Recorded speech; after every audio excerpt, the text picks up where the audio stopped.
When he entered Capernaum, a centurion came to him, appealing to him, saying, "Lord, my servant is at home, paralyzed, in terrible distress." And Jesus said to him, "I will come and cure him." I want to talk about the word pais. Now, in New Testament Greek, the word pais means boy, but rather like the French word garçon, it is used for other things. Garçon means waiter. Pais is used to mean servant or slave, or quite often it's used to mean sex slave. So in English, the nearest translation would be rent boy. So in Matthew's Gospel, when the centurion comes to Jesus and says, "My pais is sick in bed," is he talking about his servant or the young man he shares his bed with? One of the problems with the New Testament is, of course, we have to translate all the time, and we don't always know exactly the correct translation.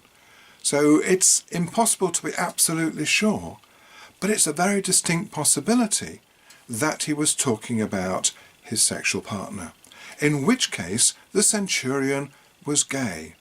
And what did Jesus say about his sexuality? Well, nothing.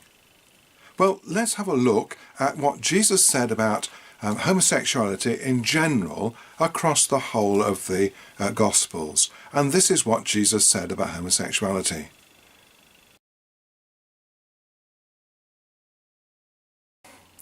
So that's strange.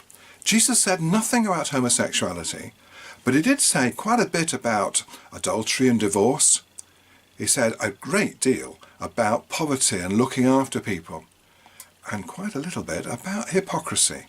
So the question for me is, why do the churches seem to be focused so much on homosexuality? Why are they so condemnatory about people who are gay, but actually don't talk about adultery very much, and don't talk about poverty very much, and they very, very rarely talk about hypocrisy? And I wonder why. Well, we could make some guesses, couldn't we? So it may be that quite a lot of preachers are actually in some way or other involved in adultery. Oh, not necessarily actually being adulterous themselves, but remember Jesus said anybody who lusts after a woman in his heart has committed adultery. And one wonders how many preachers have committed adultery in their hearts. Hypocrisy? Dare I say this? I mean, one wonders how many preachers are aware that actually lots of the ways the churches behave are very much like the ways that the Pharisees and Sadducees behaved in Jesus' time, where he was so condemnatory. And why don't they emphasize Jesus' love for poor people, and why don't they challenge us to give money not to the church, but to give money to save those people who are in dire straits? I think we might know the answer to those questions.